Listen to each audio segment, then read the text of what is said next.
Hello class. तो आज हम लोग बात करने वाले हैं ट्रीटमेंट के बारे में। जो लेप्टोस्पायरा है, लेप्टोस्पायरा में कौन कौन सी, जो लेप्टोस्पायरा सबसे पहले मैंने बताया था क्या काज करता है, लेप्टोस्पायरोसिस काज करता है। ठीक है, अब जब लेप्टोस्पायरोसिस काज करेगा तो उसके लिए क्या ट्रीटमेंट है उसके बारे में बात कर रहे हैं। ठीक है, तो सबसे पहले ट्रीटमेंट के बारे में बात करें तो ये क्या करता है वहाँ पे एंटी माइक्रोबियल थेरेपी। तो जो लेप्टोस्पायरोसिस काज हुई है तो ये मैंने बताया कि बैक्टीरियल इन्फेक्शन है, तो मेनली इसमें क्या करेंगे ट्रीटमेंट के लिए एंटीबायोटिक्स का यूज करते हैं। एंटीबायोटिक्स एंटी माइक्रोबियल ड्रग्स का यूज किया जाता है। एंटीबायोटिक का यूज मेनली पर्पज़ ये रहता है कि जो लेप्टोस्पायरा है उसको कैसे एलिमिनेट करें या सप्रेस कर दें। ठीक है, जिससे क्या होगा जो डिजीज़ का प्रोग्रेशन है या कॉम्प्लिकेशंस है वो भी रिड्यूस हो जाएगा। तो इस कारण से ट्रीटमेंट का जो मेनली चॉइस रहता है वो क्या रहता है, एंटीबायोटिक रहता है, क्योंकि ये क्या करेगा जो डिजीज़ की सीवियरिटी होता है उसको सप्रेस करने का काम करता है। ठीक है, बाकी जो ट्रीटमेंट होगा वो डिपेंड करेगा कि डिजीज़ की कितनी सीवियरिटी है, उस पर डिपेंड करता है। अगर माइल्ड डिजीज़ है तो वहाँ पे हम ओरल थेरेपी दे सकते हैं। अगर बहुत ज़्यादा सीवियर डिजीज़ है तो उस कंडीशन में हम क्या आईवी थेरेपी देते हैं। ठीक है, तो माइल्ड या uncomplicated case oral doxycycline drug of choice. तो मेनली अगर वहाँ पे पेशेंट जो है उसके माइल्ड या फिर कह सकते हैं अनकॉम्प्लिकेटेड लेप्टोस्पायरोसिस है और वहाँ पे कोई मेजर कह सकते हैं उसके जो आर्गन्स रहते हैं वो इन्वॉल्वमेंट उनका नहीं है, तो उस कंडीशन में क्या करेंगे वहाँ पे ओरल डॉक्सीसिलिन मेडिसिन का हम यूज करते हैं। मोस्ट कॉमनली यही मेडिसिन दी जाती है। तो अनकॉम्प्लिकेटेड का मतलब पता ही होगा कि जो बहुत ज़्यादा सीवियर कंडीशन ना हो, तो उस कंडीशन में क्योंकि इसमें क्या होता है जॉइंटिस मैंने बताया था, रीनल फेलियर, पल्मोनरी हेमोरेज जैसी कंडीशन डेवलप होती हैं। यहाँ तक कि जो हमारा जो सेंट्रल नर्वस सिस्टम रहता है वो भी इससे अफेक्टेड होता है। तो वो जब बहुत ज़्यादा कॉम्प्लिकेशंस की कंडीशन होती है उस कंडीशन में वहाँ पे हम यूज़ करेंगे। ठीक है, लेकिन ये यहाँ जो अनकॉम्प्लिकेटेड या माइल्ड है डिजीज़ तो उस कंडीशन में हम क्या करेंगे ओरल डॉक्सीसिलिन का यूज़ करेंगे। ठीक है, तो वहाँ पे आईवी का यूज नहीं किया जाता है, क्योंकि जो डॉक्सीसिलिन होगा ये क्या करेगा बैक्टीरिया की प्रोटीन सिंथेसिस को इन्वेट कर देगा।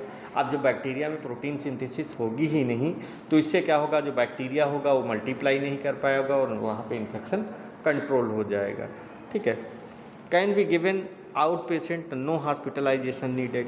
तो माइल्ड केसेस में क्या होता है पेशेंट को वहाँ पे क्योंकि पेशेंट की कंडीशन कैसी रहती है, जनरल कंडीशन रहती है, वहाँ पे ज़्यादा कह सकती है सीवियर कंडीशन नहीं रहती, उसके वाइटल आर्गन भी नॉर्मली फंक्शन कर रहे होते हैं। तो इसीलिए पेशेंट को हम क्या करेंगे आउट बेसिस पे कह सकते हैं ओपीडी के बेसिस पे वहाँ पे ओरल एंटीबायोटिक लिख के भेज दिया जाता है। तो यही कारण रहता है क्योंकि वहाँ पे माइल्ड बहुत ज़्यादा सीवियर नहीं है कि पेशेंट को वहाँ पे हॉस्पिटलाइज करना पड़े।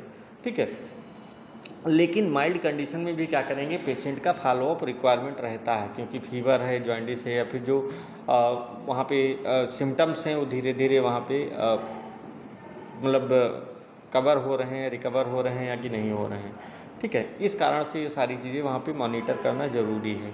ठीक है, ऐसा नहीं है कि वहाँ पे पता लगे सीवियर होता चला जाए और फिर उसको वहाँ पे कह सकते हैं डिफ़िकल्ट इन ब्रीदिंग या फिर ब्लीडिंग जैसी वार्निंग साइंस वहाँ पे अपीयर होने लगे। ठीक है, तो माइल्ड केसेस, माइल्ड डिजीज़ को वहाँ पे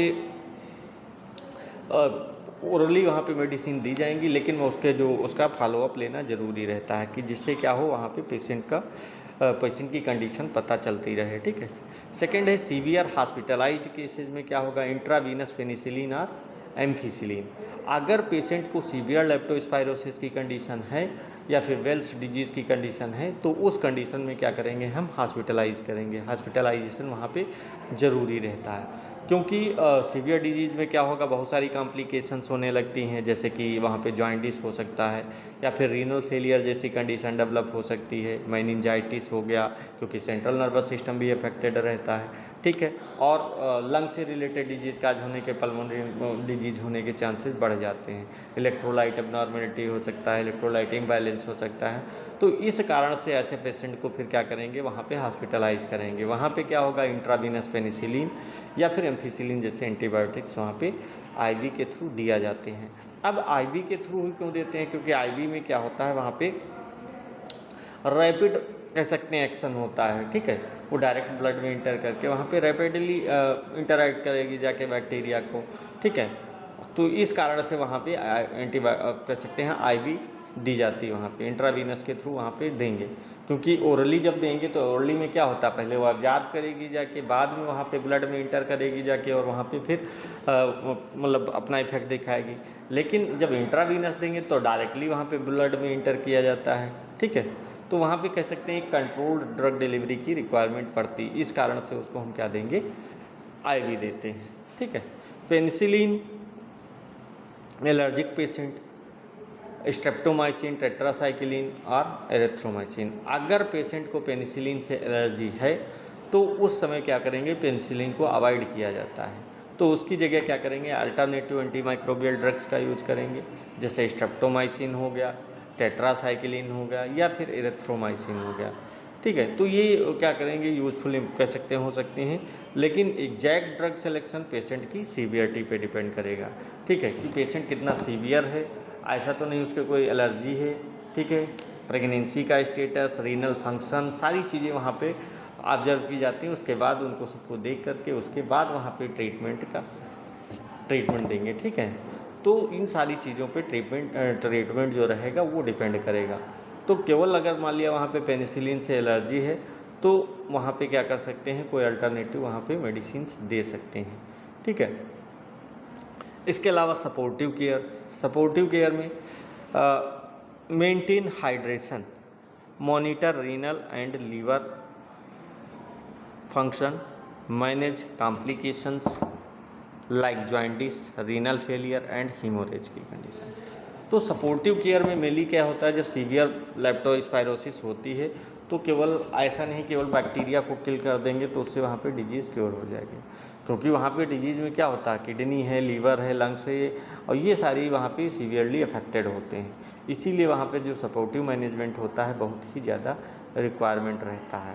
अब सपोर्टिव केयर में सबसे पहले जैसे मेंटेन हाइड्रेशन, तो पेशेंट को वहाँ पे क्या करेंगे, एडिक्यूट फ्लूइड अमाउंट में करेंगे, इलेक्ट्रोलाइट बैलेंस रहे जिससे, ठीक है। तो जो फ्लूइड होगा वो अच्छे अमाउंट में यहाँ पर प्रॉपर देंगे, जिससे उसका जो इलेक्ट्रोलाइट होगा वो बैलेंस रहेगा, वो मेंटेन रहना चाहिए, ठीक है। क्योंकि फीवर है, वोमिटिंग या रीनल डिसफंक्शन के कारण क्या होगा, वहाँ पे पेशेंट को डिहाइड्रेशन हो जाता है, ठीक है। इसलिए क्या वहाँ पे आप जब डिहाइड्रेशन होगा तो वहाँ इलेक्ट्रोलाइट लॉस हो जाता है, फ्लूइड का लॉस हो जाता है, तो वहाँ पे इलेक्ट्रोलाइट इम्बैलेंस की कंडीशन डेवलप हो जाती है। तो इसी कारण से वहाँ पे क्या करेंगे, सबसे पहले उसको हाइड्रेट करेंगे, मतलब उसका इलेक्ट्रोलाइट बैलेंस और फ्लूइड को मेंटेन रखेंगे, ठीक है। जिससे क्या होगा, वहाँ पे जो उसके किडनी फंक्शंस हैं उसको वो सीवियरली डैमेज नहीं होंगे, क्योंकि एक्सेसिव फ्लूइड वहाँ पे क्या करेंगे, एक्सेसिव फ्लूइड वहाँ पे ना होने के कारण उसका लॉस हो जाता है। और बहुत ज़्यादा भी फ्लूइड नहीं देंगे, क्योंकि जब बहुत ज़्यादा फ्लूइड दे देंगे तो क्या हो जाएगा, वहाँ पे किडनी पे इफेक्ट पड़ेगा, फ्लूइड ओवरलोड की कंडीशन हो जाएगी, तो इससे पल्मोनरी एडिमा हो सकता है। इसीलिए पेशेंट को क्या करेंगे, हाइड्रेट रखेंगे, लेकिन वहाँ पे साथ में उसकी मॉनिटरिंग भी करते रहेंगे, ठीक है। सेकेंड है monitor renal and liver function. तो रीनल फंक्शन को मेनली क्या होता है, यहाँ पे लेप्टोस्पायरोसिस में मैंने बताया था, जो लेप्टोस्पायरा है मेनली उसका हैबिटेट कहाँ पे रहता है, किडनी एंड लीवर सबसे मोस्ट डैमेजिंग ऑर्गन रहते हैं, सबसे ज़्यादा अफेक्टेड होते हैं किडनी और लीवर। तो अगर वहाँ पे किडनी में अगर कोई डैमेज हो गया जैसे वहाँ पे, तो क्या करेंगे हम वहाँ पे रेगुलरली उसका सीरम क्रिएटिनिन हो गया, ब्लड यूरिया हो गया, ठीक है, इलेक्ट्रोलाइट्स, यूरिन आउटपुट, ये सारी चीज़ें वहाँ पे हम मॉनिटर करते रहेंगे। तो अगर सीवियर एक्यूट किडनी इंजरी है तो वहाँ पे हम पेशेंट की डायलिसिस भी करवा सकते हैं अगर रिक्वायरमेंट पड़ी तो, ठीक है। ऐसे ही लीवर फंक्शन में क्या होगा, मान लिया उसको बहुत ज़्यादा हेपेटिक डिसफंक्शन है या जॉइंटिस की कंडीशन है, तो उसका हम क्या करेंगे, एलएफटी करवा सकते हैं, जिससे उसको बिलिरुबिन और सारी चीज़ें, उसको जितने भी लीवर फंक्शन से रिलेटेड पैरामीटर्स रहते हैं उसको मॉनिटर करते रहेंगे, ठीक है। इसके अलावा अब मान लिया जॉइंटिस हो गई, तो सीवियर जॉइंटिस में क्या करेंगे, वहाँ पे जो लीवर के डिसफंक्शन हुआ है या सिस्टमिक डैमेज हुआ है उसको मैनेज करेंगे, ठीक है। कैसे मतलब कैसे बिलिरुबिन का लेवल कम कर सकते हैं, ठीक है। तो ट्रीटमेंट बिलिरुबिन का लेवल कम कर सकते हैं, साथ में वहाँ पे जो लेप्टोस्पायरा इन्फेक्शन है या फिर जो आर्गन डैमेज हुए हैं उनको कैसे वहाँ पे मैनेज कर सकते हैं, ठीक है। इसी तरह किडनी में भी क्या करते हैं, ओवरफ्लूड दे वहाँ पे जो फ्लूड है इलेक्ट्रोलाइट होता है उसको बैलेंस करके हम वहाँ पे सीवियर केसेस में बचा सकते हैं, कह सकते हैं किडनी का। और बहुत ज़्यादा मान लिया किडनी डैमेज ही हो गई है तो डायलिसिस की रिक्वायरमेंट पड़ेगी वहाँ पे, और सीवियर और ज़्यादा सीवियर कंडीशन होगी तो रीनल रिप्लेसमेंट थेरेपी देंगे। तो ये अलग अलग कंडीशंस होती हैं जिसको मैनेज किया जाता है। Manage complication jaundice, renal failure and haemorrhagia. तो हीमोरेजिया की कंडीशन में क्या होता है वहाँ पे लेप्टोस्पायरोसिस में मेनली वैस्कुलर इंजरी और या फिर सीवियर सिस्टमिक डिजीज़ के कारण क्या हो गया वहाँ पे ब्लीडिंग बहुत ज़्यादा होती है, हीमोरेज की कंडीशन डेवलप होती है।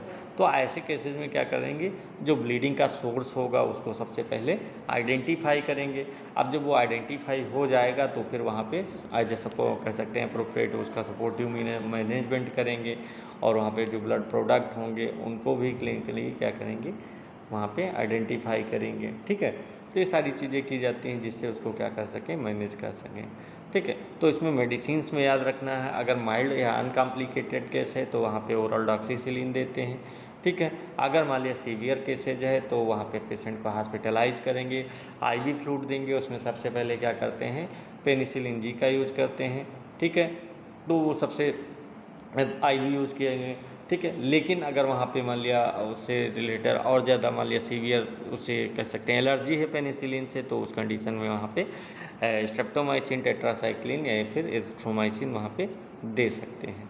ठीक है, तो यहाँ पे आपका कंप्लीट होता है रीनल फंक्शन लेप्टोस्पायरोसिस क्या कहते हैं कंप्लीट स्पायरोकिट्स यहाँ पे कंप्लीट होता है। ठीक है, तो स्पायरोकिट्स में हम लोगों ने पढ़ा, सबसे पहले पढ़ा ट्रिपोनिमा पैलिडम।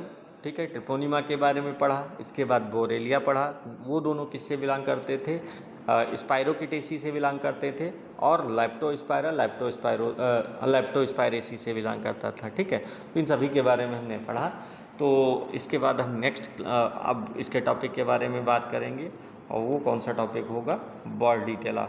ठीक है, ओके क्लास। चलिए अब हम कुछ क्वेश्चन सॉल्व कर रहे हैं स्पायरोकीट से रिलेटेड। ठीक है, जिसमें पहला क्वेश्चन है which structure feature best explain the और screw mortality of Treponema palladium. ठीक है, तो कहने का मतलब है इसमें कौन सा स्ट्रक्चर फीचर में बेस्ट होता है कार्क लाइक स्क्रू मूवमेंट के लिए। कार्क स्क्रू मूवमेंट रहता है ट्रिपोनिमा पैलिडम में, उसको क्या कहते हैं, कौन स्ट्रक्चर होता है जो रिस्पॉन्सिबल होता है इसके लिए। Axial filament, peritrichous flagella, polar flagella, surface fimbriae. तो अगर इसमें देखा जाए तो मैंने बताया था जो स्पायरोकीट्स होते हैं इनका मोस्ट कॉमन फीचर क्या रहता है, इनके अंदर एंडोफ्लैजिला प्रेजेंट रहता है। एंडोफ्लैजिला, जिसका अगर दूसरा नाम क्या बताया था एंडोफ्लैजिला को, हम लोग एक्सियल फिलामेंट्स भी कहते थे। तो इसमें देखिए फर्स्ट ऑप्शन सही होगा, क्योंकि जो एक्सियल फिलामेंट होता था वो रिस्पॉन्सिबल होता था इसमें मूवमेंट के लिए। और इसमें मैंने बताया भी था कि इसमें 3 तरह का मूवमेंट पाया जाता है। कौन कौन सा, एक बताया था रोटेशनल मूवमेंट, दूसरा बताया था बेंडिंग मूवमेंट, और तीसरा ट्रांसलेशनल मूवमेंट। 3 तरह टाइप का मूवमेंट इसमें प्रेजेंट होता था। ठीक है, तो अगर इसमें देखा जाए तो इसमें कौन सा ऑप्शन सही होगा, ए ऑप्शन सही होगा, एक्सियल फिलामेंट्स, जिसका दूसरा नाम क्या होता है एंडोफ्लैजिला होता है।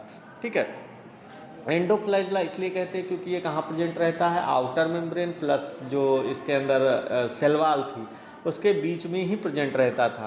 फ्लैजिला उससे बाहर नहीं निकलता था, इसीलिए इसको क्या कहते थे, एंडोफ्लैजिला कहते थे।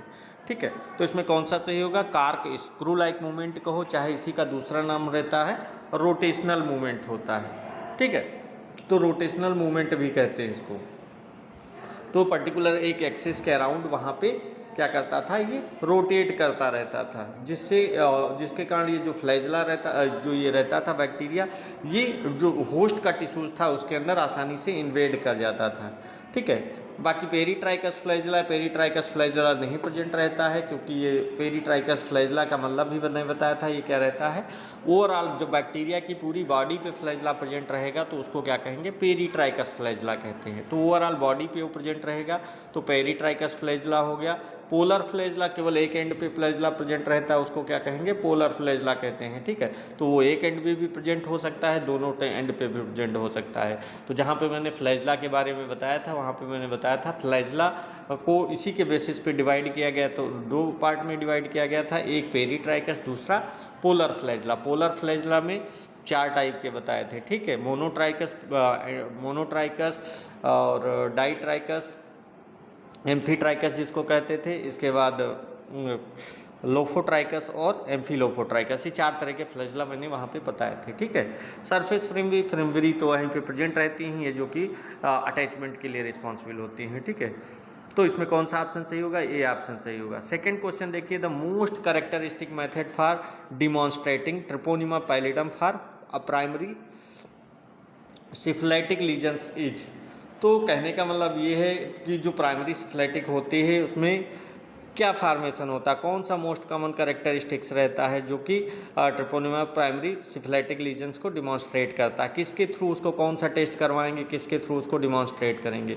पहला है gram staining microscopy, dark field microscopy, India ink microscopy और जेडेन माइक्रोस्कोपी कहते हैं। तो देखिए इसमें मैंने बताया भी था ग्राम स्टेनिंग, क्योंकि ट्रिपोनिमा पैलिडम बहुत ही थिन रहता है, इसकी थिकनेस बहुत कम रहती है, इस कारण से इसको वहाँ पे ग्राम स्टेनिंग से रूटीन एग्जामिनेशन इसकी स्टेनिंग नहीं कर सकते हैं। इसकी जगह इसमें क्या करते थे, तो मैंने बताया था सिल्वर से स्टेनिंग की जाती थी, जिसके कारण उसकी जो सरफेस होता था उस पर सिल्वर डिपॉजिट होता रहता था और वहाँ पे उसको आइडेंटिफाई करने में आसानी रहती थी, ठीक है। सेकंड है डार्क फील्ड माइक्रोस्कोपी। तो मैंने बताया था जो डार्क फील्ड माइक्रोस्कोपी होता है इससे हम क्या कर सकते हैं, उसको डिमॉन्स्ट्रेट कर सकते हैं, क्योंकि वहाँ पे डार्क फील्ड में डायरेक्ट माइक्रोस्कोपी नहीं की जाती है, वहाँ पे जो लाइट रहती है वो कहाँ रहती है, स्कैटर्ड लाइट रहती है, मतलब जो उसका बैकग्राउंड रहेगा वो कैसा रहेगा, वहाँ पे डार्क रहता है, ठीक है, इसलिए उसको आसानी से वहाँ पर ऑब्जर्व कर सकते हैं। तो इसमें कौन सा ऑप्शन सही होगा, बी ऑप्शन सही होगा, ठीक है। बाकी इंडिया इंक ये भी नहीं, ये केवल क्या करते हैं कैप्सुलेटेड ऑर्गेनिज के लिए स्पेशली यूज़ किया जाता था, जिसमें क्रिप्टोकोकस हो गया तुम्हारा और क्रिप्टोकोकस बैक्टीरिया के लिए कर सकते थे, ठीक है। जेडेन स्टेन को मैंने बताया था ये किसके लिए यूज़ किया जाता है, माइकोबैक्टीरियम ट्यूबरकुलोसिस के लिए, ठीक है। जेडेन स्टेनिंग उसी लिए जो एसिड फास्ट वैसिलाई होती है उनके लिए यूज किया जाता है, ठीक है। तो मेनली यहाँ पे क्या होता है, क्योंकि जो सिफिलिस होता था, सिफिलिस में क्या करते थे, चंकस का फार्मेशन होता था, ठीक है, जिससे वहाँ पे फ्लूइड का एक्सुडेशन होता था और वहाँ पे इसको हम डार्क फील्ड माइक्रोस्कोपी से पता कर सकते थे, ठीक है। नेक्स्ट क्वेश्चन, तो इसमें कौन सा बी ऑप्शन सही होगा। क्वेश्चन नंबर 3 देखिए, why is dark field microscopy particularly useful for detecting Treponema pallidum. तो वही क्वेश्चन आ गया जिसको मैंने पहले एक्सप्लेन किया था कि डार्क फील्ड माइक्रोस्कोप को पर्टिकुलरली क्यों यूज़ किया जाता है ट्रिपोनिमा पैलिडम को वहाँ पे डिटेक्ट करने के लिए, ठीक है।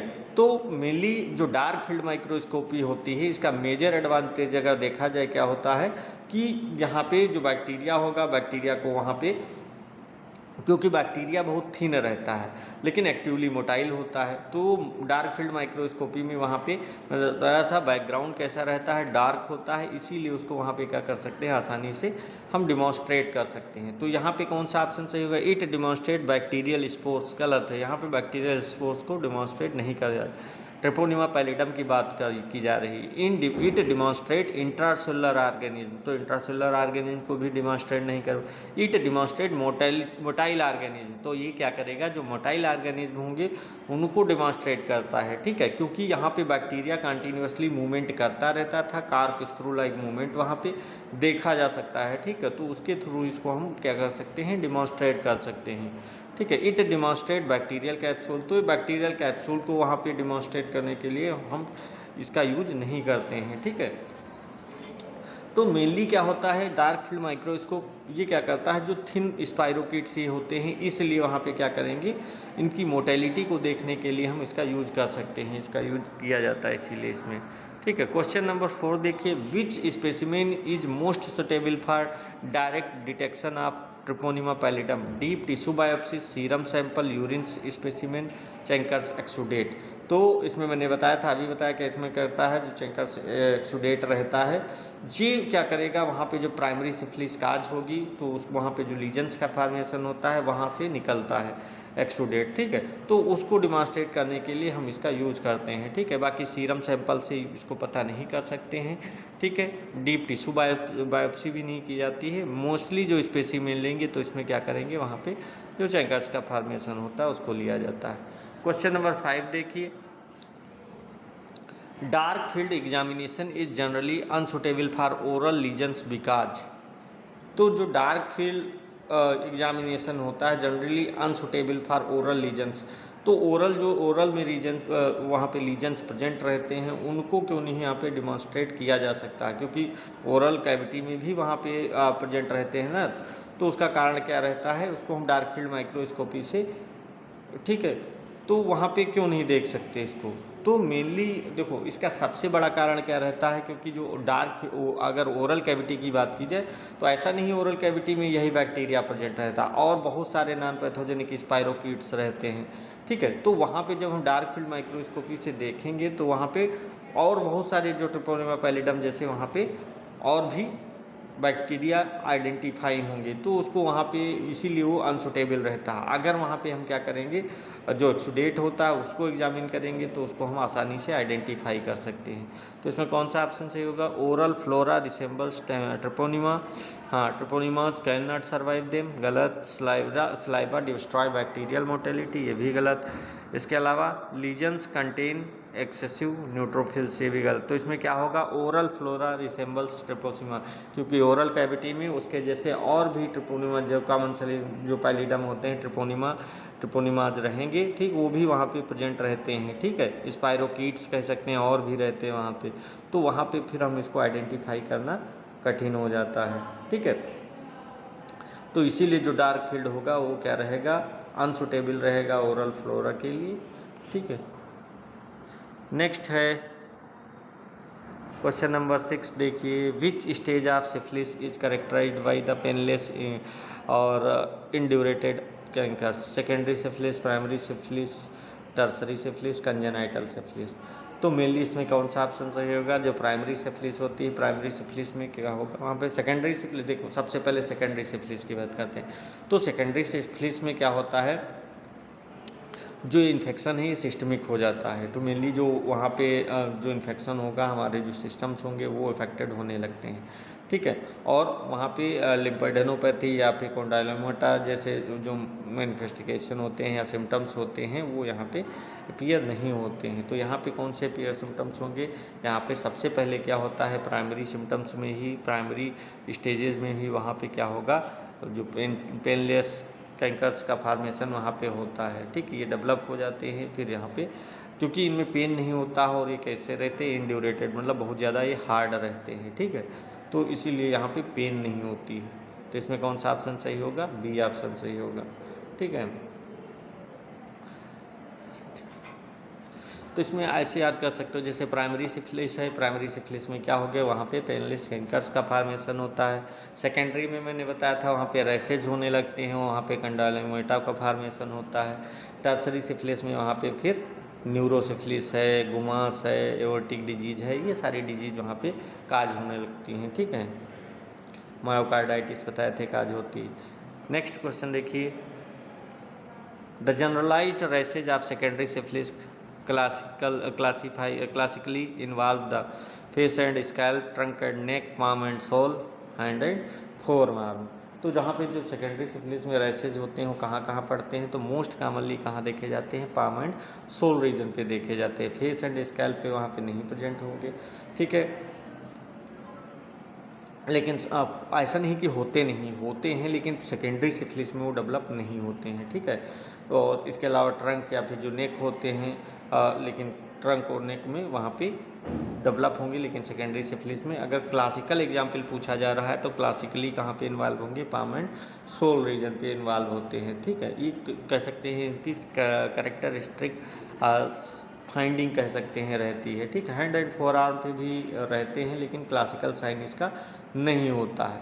अपीयर हर जगह होंगे, लेकिन क्या होता है, क्लासिकल इन्वॉल्वमेंट अगर देखा जाए तो कहाँ पे रहता है, पाम एंड सोल रीजन पे रहेगा मेनली, ठीक है।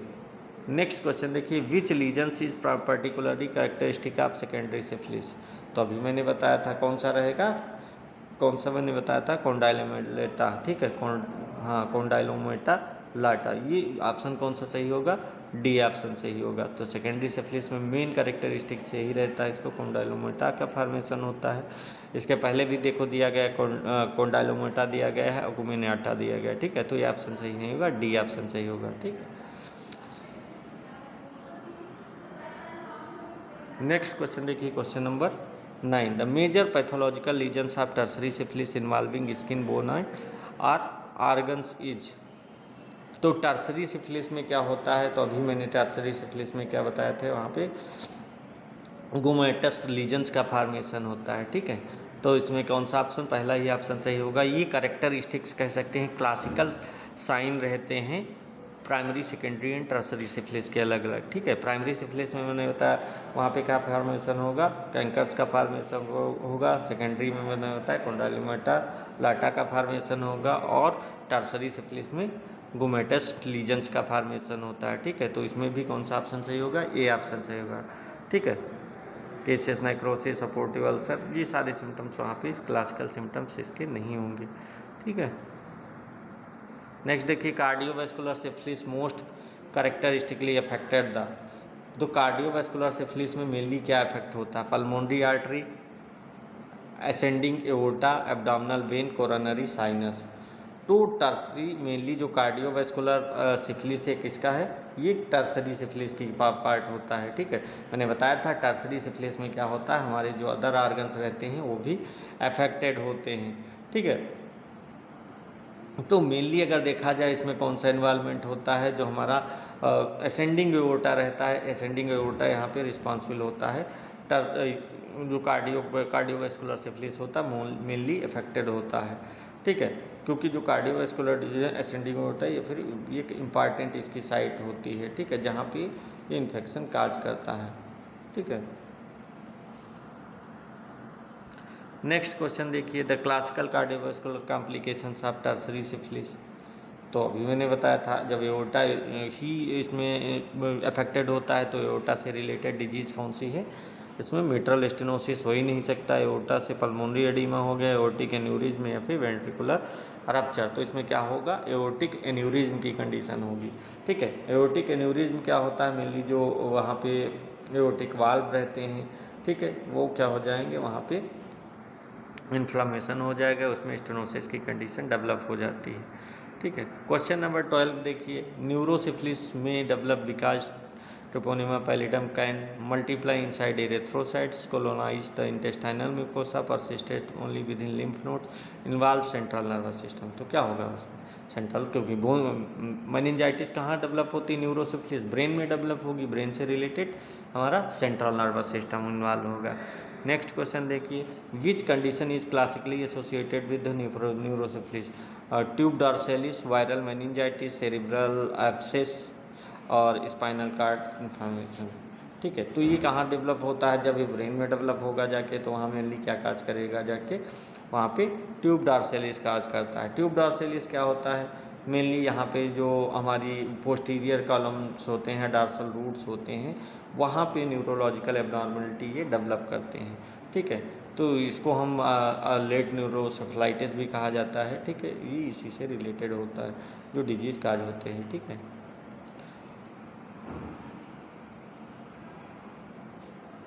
नेक्स्ट है Argyll Robertson pupils is classically associated with secondary syphilis, neurosyphilis, congenital rubella, leptospiral infection, ठीक है। तो देखो एरेगल जो रॉबर्टसन प्यूपिल्स है, ये कह सकते हैं ये भी एक न्यूरोलॉजिकल साइंस सिम्टम्स होता है, ठीक है। मेनली इसमें जो प्यूपिल्स होती हैं वहाँ पे जो लाइट होती है वो पोरली रिएक्ट करती है, ठीक है। लेकिन वहाँ पे जो अकोमोडेशन होता है, अकोमोडेशन पे कंस्ट्रिक्ट करता है, ठीक है। इसलिए यहाँ पे क्या काज होगा, न्यूरोसिफिलिस ही इसका ऑप्शन सही होगा, ठीक है। तो ये इसी का सिम्टम्स रहता है। नेक्स्ट है which test belong to the non treponemal group of syphilis.